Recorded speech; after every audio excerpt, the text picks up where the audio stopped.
There we are. Hello, everybody. Welcome to Reawaken Your Brilliance.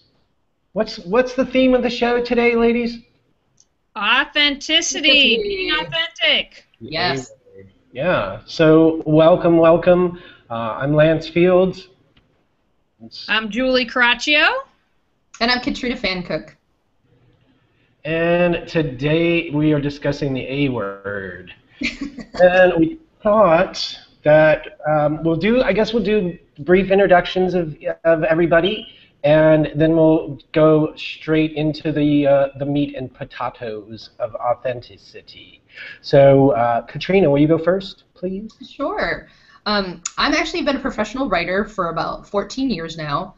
And in addition to being a writer, I also help people move through their creative blocks as a creative consultant. So that's been really eye-opening in terms of where people are actually disconnected from their own authenticity, as well as those pieces of themselves that are kind of buried and we kind of want to bring them out. So they're sharing them with the world. So that's a snapshot of what I do. And my blog, I write in twice a week, is creativekatrina.com. Great. All right. And Julie, you're up. Hey everyone, I'm Julie Coraccio, and I have an online TV show called Reawaken Your Brilliance, where I interview body, mind, and spirit experts all over the world, and that's my passion. But then I met this guy who told me about Hangouts, and so I've been able to start my other passions because I'm a professional organizer and coach, and so I do a series called Clearing Clutter from the Inside Out, and Our New Earth, which is about raising consciousness and awareness. And for me, it's all about reawakening our brilliance. I feel that we all have gifts and we need to share them, but we forget that life happens, or maybe a relationship is lost, and we get cluttered and we forget about how great and unique we are. And I want to live in a world where everyone's in joy, sharing their passions, and just loving life, and that's what I'm trying to help create. And I'm thrilled that you guys are here, because I think being authentic is truly about reawakening your brilliance, because when you're being yourself, that's when you're at your best. And as I said, I'm Lance Fields. You can find me on Google Plus and recently on Twitter, which is kind of an interesting situation. And I manage a couple of Google Plus pages for area businesses, one being the Hotel Monteleone in the French Quarter, and the other one is Visit New Orleans. I also have some other clients who I do ghost work for, and that's pretty much my sitch. I met Julie through a video. She was doing a review of a product that Adam Levine, who I was connected with and still am, and when I saw Julie's review, I was like, okay, I want to see what else she has going on. So I reached out to her, and I crossed paths with Katrina, and honestly, I can't quite remember how I came across you, and I apologize for that. But we all sort of got together, chatted. I had posted a share about being authentic and all the mishmash that is involved with it, and the convoluted versions of it that people have. And we each sort of have our own version, so we thought, let's get together and chat it up. Mm-hmm. So that's what we're doing today. So I'm going to start out with a dictionary definition of authentic, which is an adjective. It means real or genuine, not copied or false, true and accurate, made to be or look just like an original, which I found that to be a really interesting sort of thing. Now, as I scrolled down, one of the things that I found really interesting about it, as it goes on the full definition of authentic, is the obsolete version of that is authoritative. So I'm going to let that one sink in for discussion. And then just a quick skim, we have worthy of acceptance or belief, conforming to or based on fact. There we go. And this one, which everyone will immediately connect to, is made or done in the same way as an original, i.e. authentic style cooking, Italian, Mexican, Chinese. People say, oh, they make authentic whatever, so we can all relate to that one. Not false, that comes up a lot. And then lastly, regarding people, it is either an adverb, authentically, or a noun, authenticity, to describe one being true to one's own personality, spirit, or character. So with that said, now that we know the definition of it in according to the Merriam-Webster.com dictionary, we can proceed. So there you are. If you need me to go back and read any of that again, I'm happy to do so, since I'm the one that has it up in front of me. I'm actually more just trying to think what parts resonate with me and what parts don't. Yeah, I agree. What part feels that I could identify with it. Because I think, in my opinion, you have an authentic self, but if you're not taking the time to get to know it, then you can't express it. And at the same time, do we have different authentic selves that show up in different situations? Like, who's the authentic person that shows up when you're frustrated? Or who's the authentic person that shows up in confrontation versus when you're nice and happy? Because I do sometimes feel that there's a little bit of a change in how we handle a situation when we're faced with different challenges. But do you think that people confuse behavior with the expression of the behavior? Because being authentic, you are. I mean, you are. Just, it doesn't matter. There's different degrees of behavior that a person exhibits. And what do you think the differences are, and you too, Julie, that are between the behavior and the expression of the behavior? I think we all have. I think anger, sadness, fear, we all experience that. And again, how we express that is different. And you know, one of the things we had talked about about your post, Lance, that I found most fascinating that people commented on is, I think a lot of people believe that being negative, or what's perceived as being negative, is not being authentic, and that you can't be your authentic self because you'll be judged by that. And you know, I had shared when we had talked yesterday, I read a couple books where the person was very authentic and got skewered for it. And I thought, wow, you know, I admired that because they completely put themselves out there, warts and all, yet people reacted negatively. And that made me think in a bigger picture, well, why is that? What have we been conditioned to believe that allows us to attack someone, not all the time, but who puts themselves out there? Well, I'm going to jump in, if that's all right. Sure. And I'm not sure that I can answer it, I can just respond to it, is the confusion about, to me, that people have about using the word authentic, particularly about, let's just narrow it down, I'm going to narrow it down for this example to being authentic online.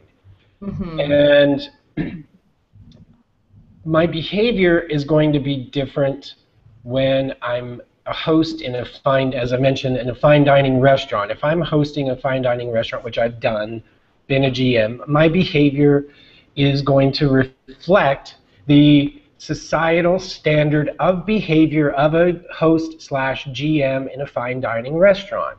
The way that I speak to guests, the way that I move through the dining room, versus when I get through the kitchen doors and I'm asking, where is that steak I've been waiting for? I may not be nearly as solicitous with the kitchen staff, although I would try to be, because that's pretty much my nature anyway. But I may put some pirate ship language behind the doors. Now, am I being any less authentic because I'm not in the dining room cussing about the steak taking too long? No. You adjust your behaviors given the situation. But I think there's a core that's still you, that's authentic, that remains the same regardless of the behavior, is what I would say. I'm leading into that is, I think that the people who are the most self-aware and aware of themselves in their surroundings will be the ones who will transition through authentic behaviors given whatever is going on. That's my take. So. Yeah, and that also leads to boundaries, right? So when you're in those social situations, what kind of boundaries have you set up in terms of how you want to interact with other people and what you want to actually share about yourself? Like, how much do you want to let people in? Because I also believe that there's a place and a time in the choices that you make in terms of how much you're sharing of your authentic self as well. You kind of sort of need to show up and say, well, this is the core of who I am. Where are you at? How do I want to connect with you? So you find that degree of connection with them that feels comfortable for you with where you're at. Doesn't mean you're being less authentic. It's just they're getting a version of that until you get to know them a little bit better, and then you can kind of feel that space open up a little bit more. I'm not sure how you guys feel about that. Oh, I would agree. I feel when I do a hangout or an interview, I put it all out there. I really, whatever I'm feeling, or should get very personal and share. And what I found interesting with the post that got a lot of response that Lance put up is I'm still authentic, but I don't share as much. And I think maybe that could be, for me, sometimes a post or an email can get misinterpreted. Whereas I feel like if you're watching me now, you can see my facial expressions, you have a really good idea of what's going on. But that's just an example where I feel I'm authentic, but I don't share as much of myself. Whereas here, I feel like it's all out there. So I'm gonna pop over to comments real quick. We've got some things going. First off, welcome everybody again. I see a whole lot of people, and it looks like questions and comments are really starting to happen here. So Mark Seidel, king of HOA calendars and event planning, says authenticity is not a choice. We simply are what we are. I still feel the word should not be applied to humans. And I'm going to go back to the definition because really it's low on the list of what authentic and authenticity relates to is a person's core being. It's all about products and places and it has to do with actual things that can be certified, you know, a piece of artwork, or NBA. This is an authentic NBA, you know, jersey, or authentic, you know, whatever it is, the item is. It tends to be something that is not sentient, and somehow it got grabbed, the word got grabbed and pulled into describing people. So with that, let's see what else we have. So Jessica Maynard suggests that she thinks that we're talking about authentic versus vulnerable, and yes, I can see, Jessica, if you would elaborate a little bit more on what you mean, because I don't want to put words into your mouth. But tell you two, what do you think authentic versus vulnerable, and are they even opposites? Well, can I comment to Mark's comment, which I really enjoyed? Yeah, go ahead. And I like that. That's interesting. But I guess I would say, I would ask people, think if you're at a party or something and you've met someone, and most of us have probably had that, oh, they're fake. It's just not really them. They just come off as fake. And to me, I'll use myself as an example until and I think a lot of people do this, have a mask. And I don't mean that, again, it's non-judgmental, non-negative, but I used to, because I had, you know, I had some issues, what can I say, I've been working on them, but I used to try to be what I thought others wanted me to be, especially in a social situation, because I'd be very nervous. And so it was about being unfortunately in some of my early romantic relationships was the same way. I thought I couldn't be myself, you know, and then I had to dig deeper on that. But I would argue, although I get what he's saying, that I think, you know, you see people who aren't being authentic, or they're trying to be what they think someone else wants them to be. What do you all think? Katrina?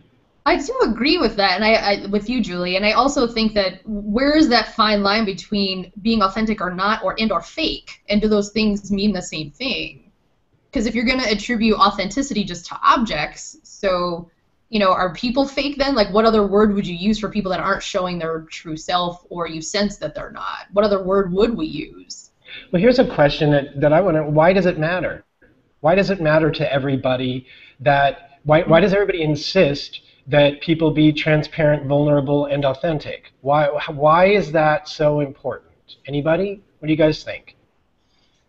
Well, just off the top of my head, and I like to think these things through a little more, I don't want to be around people who are fake. And I'm not, and again, there are different degrees, like I mentioned earlier. I'm like, woo, on this, but I'm more reserved online. But I don't know. I feel like Katrina talked earlier about voices, or how she kind of connects with people and susses them out. I feel things. It's just, why would you not want to be around people that are themselves, or a chameleon, or whatever? I don't know. It doesn't ring true to me. And that's probably not a really great way to explain it, but that's the best I have at the moment off the top of my head. Well, and I agree with Julie, and Lance, I would also like to toss in there that it definitely is a choice. Does it matter to me that the person isn't? Well, it's more about how I'm going to make choices about how I spend time with them. It's important information, but really what matters is that they at some point kind of get to an area where they can work on themselves or show up in that way if they have to or want to. That's their journey. I think there is that difference between owning your own journey, being aware of that information and how these people are showing up, and then you get to decide what you want to do with that. Do you want to hang out with them further, or is it just nice to know and then you can work with them as a client or whatever and then sort of go your separate ways? I think it's just more information for you to make educated decisions for yourself. I think that's a great point, Katrina, about clients, because, you know, when I'm working with someone and helping them clear the clutter, my goal is to, okay, what's the clutter about? And if they're not real with me, if they're not being forthcoming, and we can talk, I think the vulnerability question is a great one too that someone brought up, then I'm not able to help them to the best of my ability. Because if they aren't forthright, I can work with what I have, but to me it's about fixing, you know, helping create a solution, but if I don't have all the information, I can't do that. Well, and you can't be as effective in helping them. Like, you want to be as valuable and provide a service, so they need to show up and be that for you in order to step up and do that. But I think when you do that, when you're authentic and show up, then it allows, it's like I think it's with healing as well. When you do that, when you're vulnerable, when you are working on your healing process, when you share your journey, you allow other people to do that as well. And I think that's so important because, oh my gosh, if I go out and put myself out there, then what are people going to think? But if you see others doing it, it allows you to do it as well. Well, if you don't mind me just throwing this out there for a second, do you guys know Brene Brown at all? Are you familiar with her? Heard the name, yeah, but I couldn't, yeah. So she writes a lot about that vulnerability piece and what it takes to be courageous. And I watched a video. She came to, I live in Colorado, and she came to Boulder, and they did like a little mini session video. And in the after session, you know, the session was great, but in the after session, questions from the audience seemed shocked that she had ever felt vulnerable or afraid. So I feel that sometimes there are people in the media or have actually gone out and talked about some of the stuff. People just assume that they've got it down pat, that they didn't have a learning process, that they didn't have to go through a lot of things in life in order to get to the point where they're comfortable and can actually write about it and share with other people. They just took that step first. But it was really surprising to me that this person in the audience was just so surprised that Brene Brown had ever felt that way, or felt like she got really afraid sometimes and still does, even though she's written this book and is successful, that she would still somehow be a human and afraid. It seems kind of interesting. Okay, so comments are rocking here, so I'm going to back up just a minute here. But before I do that, I had a great thought. It'll come back to me. Authentic. Oh, okay. So let's say people say, oh, I want them to be authentic. Okay. And I've met people who my initial response to them was, no way. I do not want anything to do with this person. I just was immediately turned off. And then over the course of time, through, let's say, forced interaction, whether it was work or a connection of a friend that I would see them a lot, and then as time went by, I became to actually enjoy their company. Mm-hmm. I think a lot of people are confusing or using the word authentic or misusing the word to say, I want the person to be real from the start, and also I want to like them. Mm-hmm. They're not saying, I want you to be real, and even if you're a real jerk, that I don't say, wow, you know what, you're a real pain in the neck, but congratulations on being authentic about it right from the start. Nobody does that. It's the connotation, it is for me that people mean authentic to mean I want to like that person. I want to like how they present themselves, what they say, and what they're doing, not I want them to be authentic even if it means that they're really not a very nice person and somebody that I would never associate with, because we just don't applaud people for being authentic if they happen to be really negative and unfriendly people, right? I don't agree. What no, don't but you, I'm trying to think of. What don't you agree? I don't see authentic and having to like someone as being a match. And I'm trying to think of someone who I might not like or agree with. I'm trying to think of a figure that everyone could relate to that that I don't like, but that I think is authentic. So someone else has to answer why I think on that. But I don't think I can admire someone that I don't like if I think they're being who they are and straight. Because I don't have to get along with everyone. Yes. Well, I can think of a number of people who, celebrities particularly, and I don't just mean like movie stars or rock stars, but with the celebrity of today, of people who have done a number of heinous things that I'm like, oh, congratulations for being a really bad person, and you're famous, and you still get to go on and live your life. That, to me, I disagree with you in regard to the ones that I'm thinking of, and I could name a couple of celebrities, i.e. Michael Vick. I think he's a despicable human being, and just because he's being, I fight dogs and what. But is he truly being authentic, or is that a mask? Trust me, I love animals. I'm like, I don't have the luxury of finding out, but I'm just saying, as somebody well known, as an example. Was that because Michael Vick couldn't stand up to the people around him because he thought this was bad and he wasn't being authentic? I guess that is something that I would say. I think a lot of people have a mask on and wear that and do that. I don't think a lot of people are. So I think in our true essence, I don't think we'd be, just with Michael Vick as an example, I don't think we would do something cruel like that to humans. I think we act out and are cruel to others because we don't like ourselves, and that's one example of the way it comes out. So I'm going to go back to behavior versus expression of behavior. Where is the expression coming from?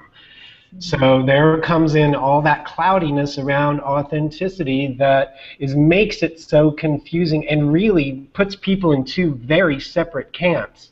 They're the ones who hashtag the heck out of it, and then there are the ones who go around smashing the hashtags and say, if I hear that word one more time, then it's really polarizing, which I find kind of stimulating, frankly.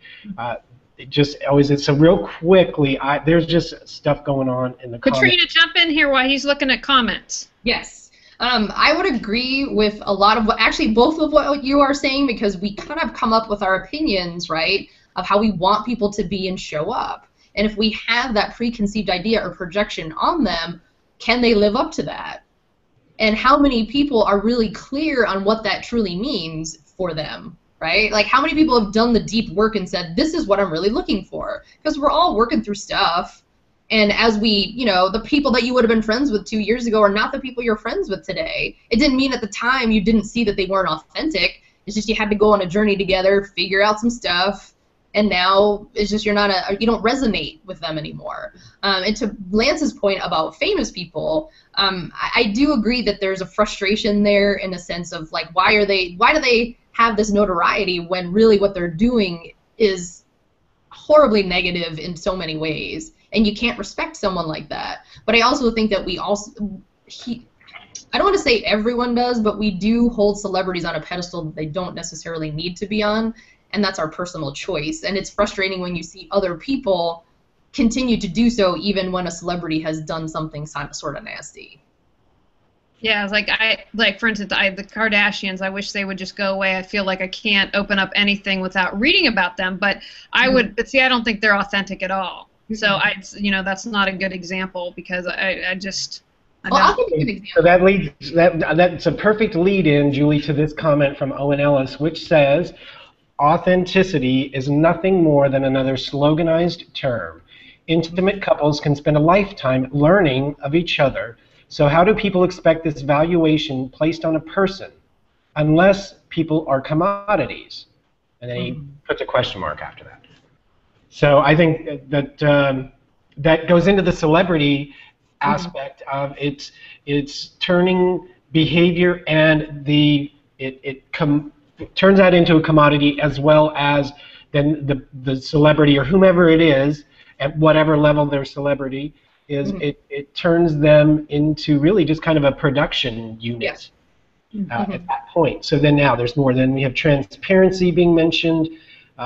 People saying they prefer the word transparent. People saying that it's not any better than the word authentic. It's another sloganized term. And Jessica Maynard followed up with when she said the difference between authenticity versus vulnerability. She's following up to say she was talking about what Julie said about holding back a bit of your authenticity. You know, we sort of hold that little part. So that's the follow-up to that. And so Wayne Nix says, so the subject is more keeping it real. Here's something I was thinking of as we've been sitting here is, how do I know when I'm being authentic? Mm-hmm. And so I would ask that each of you think to yourself, how do you know? Or just am I?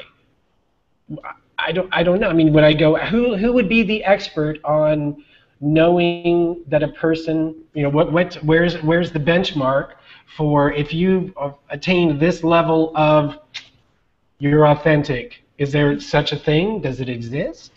Well, that's kind of what I was saying about the journey part too, because the authentic you 2 years ago may not be the authentic you today because you've changed and you've transformed. But to know if you're authentic it is partly an inner journey. I'm not sure if I was sitting here having a conversation with someone that I didn't know, would they assume I was authentic or not? Would they assume because I'm on an HOA that I'm trying to sound professional, right? Because it really is about a person's opinion and their filters, their thoughts, their ideas that they're going to either think about you or project on you. So I agree with you 1,000%, and I loved your analogy earlier about, you know, being a different person or having different friends 2 years ago than you do have today. I think ultimately you are the expert on you, and you know when you're being authentic. I would say, looking at my own personal journey, I had people along the way who gave me tools to help me figure that out, because I can say, like, 5 years ago I was truly at the time being authentic, but as I learn more about myself and take away the layers of crud, it's more to kind of get to that soul essence of truly what I want to be, if that makes sense. Yes. So here's an interesting example from viewer Laurel Ley, Ley. I hope I pronounced that correctly. 3 years into my marriage, my husband tells me he doesn't want to go to a movie. He doesn't like going. Apparently, as he said, he went for years to court me. To me, that's a clear example of why I want the authentic or transparent person. And doesn't that seem like such an innocuous sort of example, but it really holds a lot of value, and it colors her vision of, well, if he was doing, and I'm putting words into her mouth, but I'm saying, because I've thought of it, it's like, well, if they were doing that for an ulterior motive, mm-hmm. What else might they have been doing? Is that what people worry about when they get into this whole authentic versus transparent versus all that craziness? Is that what they're talking about? I think so, but let's be honest. Do you want someone that's going to tell you the truth all the time either? My partner Chuck, I love him, but he's a very blunt, direct person sometimes. And when I first met him and we became friends, I was like, this is really refreshing. But then you go on to have a relationship with this person, and you're like, okay, there's some adjustments that need to be made, and he's had to say, okay, well, when I'm saying this, it's like that context, right? You have to provide that context. So as the person that's going to show up as you are you ready to hear someone being absolutely clear, authentic, and putting it out there all the time if that's what you're looking for? Because I think sometimes people get confused on what they want too. So with that, one of the things that I've said, and I imagine other people say it too, is that I tend to be pretty blunt most of the time, almost to the point of stepping on people's feelings without intending to. The logical part of me will see something and I'm like, there it is. And they're like, oh, well, in the beginning, when people are experiencing me, they find that appealing. Oh, that's so great. You say what's on your mind. I can't believe how direct you are. Until I say something to them in the same way. Especially as my comfort level builds with people, I tend to be much less of a buffery guy. It's just like, this is it, what I see. Sorry. Okay, My response is all roads lead to Rome. I am a firm fan of Don Miguel Ruiz, who wrote the Four Agreements, which number 2 is don't take anything personally. So as I'm listening, Katrina, you talk about Chuck and your partner and Lance being blunt people, you know, it's refreshing, but then if you said something that's triggered inside of me, and that was a big aha and I would say only probably I worked with a mentor like a year. She used to, I'd be like, I don't want it to be about me. Why can't they just be annoying? Why does it have to be about me? But that to me is a level of awareness. And, you know, my husband did something and it annoyed me, but I was like, come on, you can't, it's really about you. What is it? So I'm going to say look within, dig deeper, because her or his bluntness is not about them. It's about you. Right. It took me a little while in the beginning, because it's always a challenge when you transition from being friends to being in a romantic relationship. Because when you're friends with someone, you can't just throw it out there, and then you're like, whoa, wait, we're in a little bit different situation now, dude. You know, but it's been great, because now that we've been together for 8 years, I so appreciate that about him, because at the end of the day, I know I can do the same thing, and he's not going to take it personally. Yeah. You know, I'm pretty sure if I showed up and said something to Lance, he wouldn't get all out of sorts about it, because he's cool with being blunt, right? I mean, you got to balance it both ways. Here's the thing, though. Here's the thing. I have my short list of triggers, and it's really strange because I don't always necessarily know what they are, because they're so malleable that I can be pretty much say whatever you want to me, even like insulting things. I'm just like, because it's not about me. And yet there are occasions, and I'm thinking of a specific example of something that happened behind the scenes online, where a completely off the cuff, just kind of a just regular comment was said to me, and it set me on fire. It hurt my feelings. I felt misused, the mistrust, something weird mistrust, but it was all about me, and I don't mean that in the self-centered sort of way, but everything that I was feeling, it was my projection based on my interpretation, and I kind of went nuts about it. And fortunately, I didn't press send too many times before I got reined in, and the blunt people involved in the situation were like, dude, rein it in. You know, there was no harm meant in it. But again, it's funny, as easygoing as I pretty much am an even-keeled kind of guy, for the most part, doesn't mean that I don't feel or that I'm suppressing my emotions. I find that the more comfortable I've gotten expressing my emotions freely, the more level I'm able to be. And then again, and speaking of Don Miguel Ruiz, I kind of hold him responsible for the resurgence of using the word authentic, because one of his 4 agreements was be authentic in your word, basically. Impeccable. Be impeccable in your word. Yeah, he uses authentic a lot, and I kind of remember that was a good 10 years ago when the 4 agreements was really cooking in the skillet there, and ever since then it is definitely authentic has been, like I said, the 2 camps. And we are, did I say that already, that we're at the half hour? Have I skimmed over that? We're at about 33 minutes after, and there's a lot going on in Comment Town. So I'm going to try to bring a few. Let's see, Eva, and I better put my glasses on because I need to be able to see if I can pronounce Eva, I'm sorry. I know how to pronounce your name, or I have known how, but honestly, I can't remember at the moment how to pronounce it. I don't want to rack it. So she says, it seems to me that authentic is becoming a new way to segregate people. We don't know what it is, but it's popular to be that, and if we personally don't find someone authentic, it is automatically off the grid of our interest. I think that makes a lot of sense to me. And yeah, you think about how much we have to go sort through every day. What are you going to spend time on? The things that you are drawn to, not the things that you don't find authentic in that limited amount of time, right? Absolutely. And I don't know if you can relate everything not wanting to spend. I think she's got an excellent point. I really enjoy that. But for me, as I become more aware and I'm constantly working on myself, it's a challenge to be around people who aren't, and I'm not saying, at the guru level, but if people who are just completely unaware, everything is everyone else's fault, the world has done this to me, I can't relate to that anymore. So if I run into that personality, I don't want to be around it. Mm-hmm. If I'm honest. It is definitely challenging, and I think that you have to make that choice. If you're in a position where your client shows up that way, it's a little more acceptable because they're your client, right? And you're going to help them on their journey to discover what's underneath all that stuff. But then you draw that line with professional versus personal contacts, then yeah, that's a little bit, might be a little bit different choice initially, because you can make that decision right away, whereas a client, you kind of need to dig in and find out what's going on.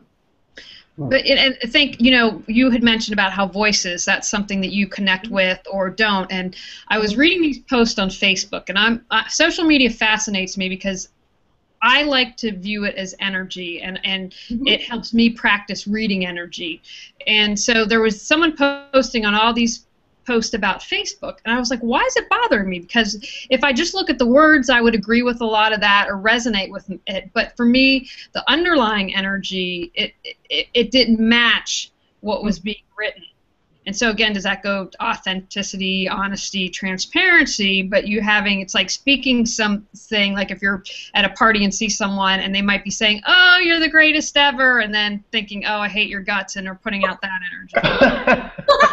I have no idea what you're talking about. And you're talking about when that authenticity doesn't necessarily shine through in what they're writing. Correct. Thank you. I'm sorry. I'm doing the weird energy thing. I'll try to rein it in. No, that's okay. I totally get that, because because I write for a living, I know there's so many people that I would read their content, let's just say as a client, for example, and I'd be like, this so doesn't show how awesome you are. There's so much here in little bits and pieces, but we kind of need to get the underbrush out of the way and really show how awesome you are, because they're uncomfortable with talking about themselves. That's one way that they're not showing up to be quote-unquote their authentic self. To me, that just means they can't see themselves the way other people see them. They can't. Excellent. Here's an example I'll give you, Lance, because you're a Southern boy in New Orleans, and I had a close woman to me who was from Louisiana. And one thing that drove me crazy about moving to Raleigh in the South was, at least in LA, if they hated your ass, they said it to your face. Whereas I feel here, it's like, hey, literally, but you can tell that they don't like you. And my dear friend from Louisiana, I was like, she's like, well, of course if I hated someone, I would be super polite to them. And I'm like, why? Like, I would rather you just be like, hey, and walk on, instead of, in the Southern culture, that is considered polite. So I get that. I respect that that's how the culture is. It's not my culture, what I think is authentic or correct. But that's the example I'd use. You could be like all smiley to me, but I can feel that you're like, ooh, I don't like you. Well, can I share a quick personal story? Because I think you guys get a kick out of this. Go ahead. I was at a networking event where I sat next to a woman, and we were sort of connecting. She was, she was a nice enough lady to talk to. But it was nice to meet her, because I always do enjoy meeting people. So at the end of our conversation, when the night was closing, I was like, oh, it was very nice to meet you. And she's like, meh. That was her response. She didn't even give me a word. It was just like, meh. And it's funny because I didn't really feel a connection with her anyway, but still, I was like, that's kind of rude. At least use her words like an adult, maybe. So did you tell her that you thought she was rude? No, because I've never seen her again. Oh. All right. So, given the opportunity, say you walked up to her and you saw her and you were like, last time that we got together, I thought you were really rude to me. Would you do that? That would be hard. I would probably just avoid her. So your authentic self says, rather than even start at some kind of situation, that you are just going to dismiss it and realize that for you, interacting with her has no intrinsic value at this point, and just move on. Yes. So for other people, their authentic self has been waiting for the 2 weeks for the bi-weekly networking meeting to tell this woman, you know what? I'm important, and you were very rude to me the last time that we interacted with each other. And she would either, 1, tear them apart, or 2, probably do, and walk away, right? Because everybody has their different... That goes back to you, Lance. If you're upset that someone went meet to you, that's about you. Why are you upset? Because they didn't like you? Did you feel not good enough? That's what I'm saying. That would be my response, is to dig deeper, because the fact that they did, that's not about you. Right. I get that. I was using the authentic Katrina, who would say, you know what, it's really not even, there's nothing I need to do. That's finished, versus the other person whose authenticity is go back and say you were rude to me. And so I'm not saying that it's necessary or something that anybody should do. It's just that they exist. And again, so that leads me to authentic has to do with being polite, or as we say in the South, and was brought up in a comment on the thread, bless your heart. And it is well known that in the South that you could say pretty much anything about anybody, but not to them, about anybody, as long as you follow it up with bless their heart. And it is an absolute cultural standard in the South that people can say, well, she hasn't been taking care of herself lately, bless her heart, which basically means whatever it means, but it's true. And people in other parts of the country, as you mentioned, Julie, will tell you where to stick it, and then that's that, I guess. Right. Well, I grew up in Connecticut, which is fairly close to New York City, so I pretty much grew up around people that said things that they felt, and it just kind of, that's the way it is. So I think that doesn't offend me as much, mainly because I grew up in that sort of culture. But I would agree with Julie in saying, like, of those people that have said those things, at the time, I was making it about, like, how could they be so rude? But I think ultimately I was like, hey, there's a little something there that maybe I'm not aware of. It really doesn't happen so much anymore, but it's interesting how there are still certain people that push hot buttons for me. I know that Lance had mentioned certain hot buttons, and I noticed at first it'll get me riled up, and then I'm like, oh, okay, I see what I'm doing. Wait, this comment is killing me. Wayne Nix just pops in and says, especially when we see an ugly baby. Oh. See what it does? It allows, you laugh and you just go, oh, all right, because you don't. I mean, people don't, when they see a newborn baby, and we all know there are ugly newborn babies. It's bad. But we don't say that. Everyone's going to coo and all. And I think that that's where some of the separation or the disconnect for people is. We have, let's say, I'm sitting here and I'm thinking, oh, Katrina, your hair looks so pretty, or I like your glasses, or Julie, what a great choice of earrings, or whatever. That doesn't have anything to do with who you are. And if there was somebody else on the panel who I couldn't find one thing about them to compliment, by virtue of the fact of me not saying anything, tells them, you know what, I don't think you look so great because I've been busy complimenting everybody else in the room, but I'm completely avoiding you because my real feeling or my real observation is that your hair is a mess, and I think that T-shirt is the worst possible choice that you could have ever made. But we don't say stuff like that generally, right? But what's wrong with that? I don't know. What is wrong? In your example, I don't think there's anything wrong with not complimenting someone. I mean, if you were coming from the intent, like, I hate this person and I'm going to compliment everyone else and make sure that they don't get a compliment, but if you just are like, don't have anything to say, why is that bad?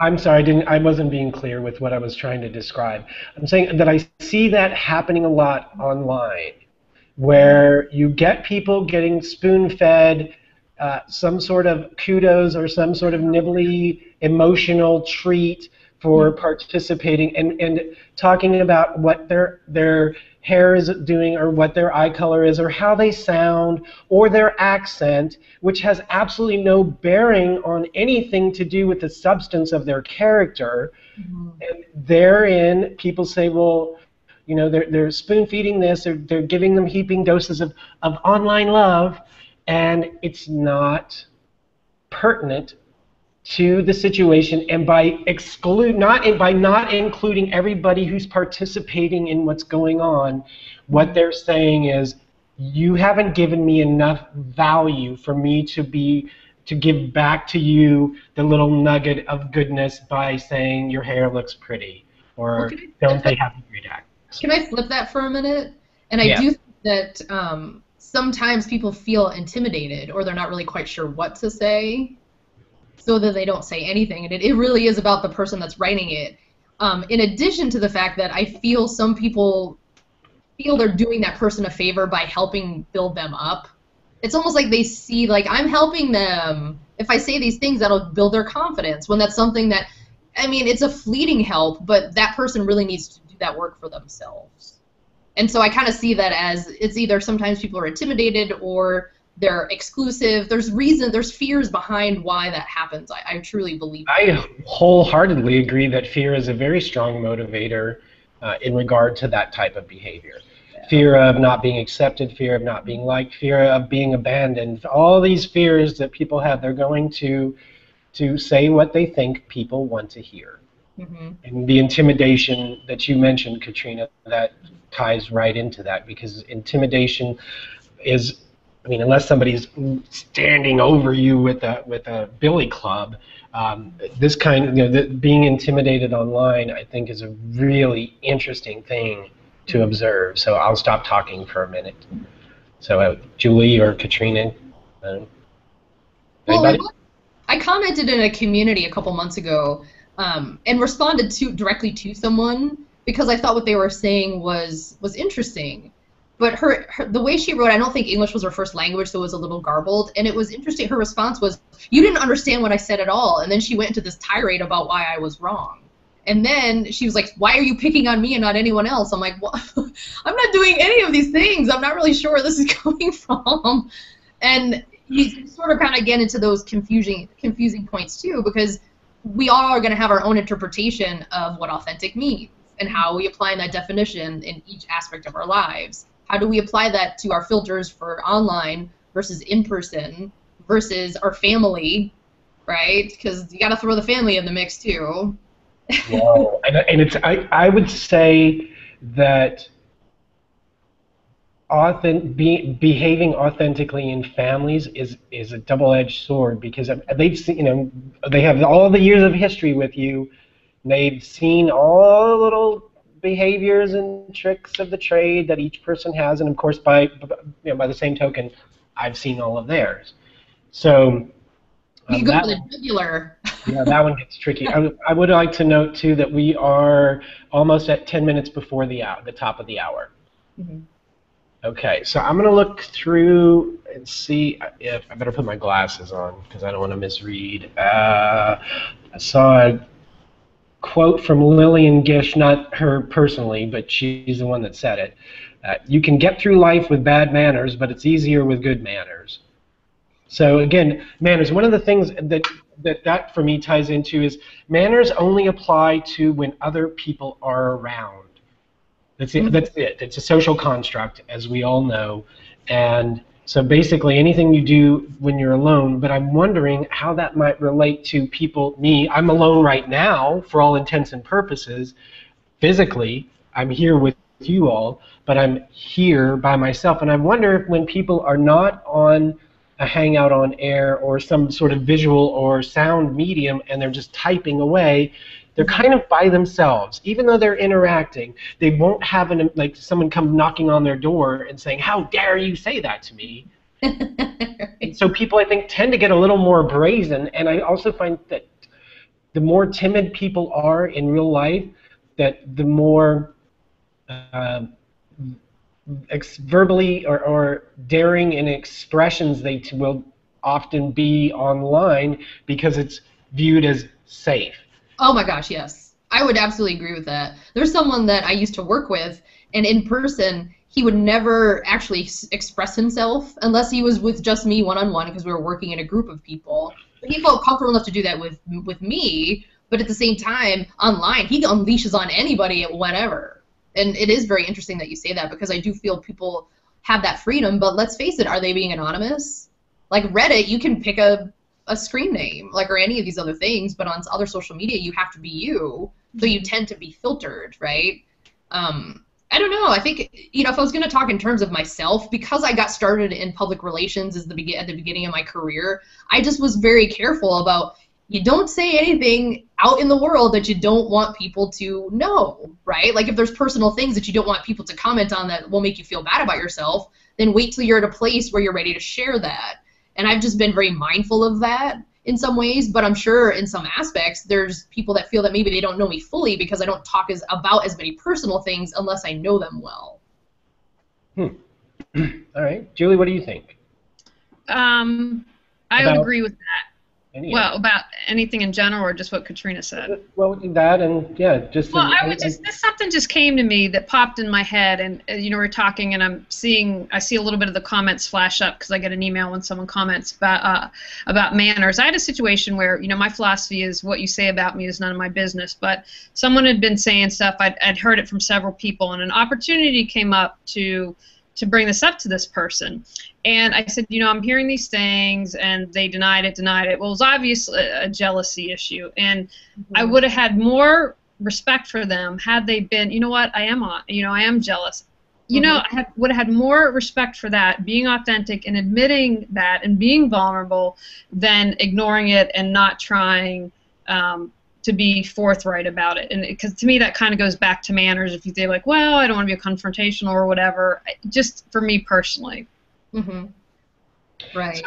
So could somebody be stuck in some sort of behavioral or I'll just say a behavioral situation that maybe they're not really aware of? I mean, truly. Oh yeah, absolutely. So are they being authentically stuck and could become more? I'm kind of confused about how a person who isn't as self-aware as someone else, they are authentically unaware? Yeah, I would say yeah, absolutely. Because to me, I think it's layers. It's layers. Yeah, it is layers. And I think that at some point, you know, not everyone's going to be as motivated to do the digging as other people. So, you know, there are someone said this to me early on when I started to get into more of my spiritual work as a Reiki master and doing other things. Once you start, you can't turn around and pretend that you don't know. Yeah, so in some ways, you can't unlearn something or unsee it. So they may be blissfully unaware, but at the same time, they're equally unmotivated. So does that make them more authentic because they don't really give a crap what anyone thinks and they're just going to do it? Right?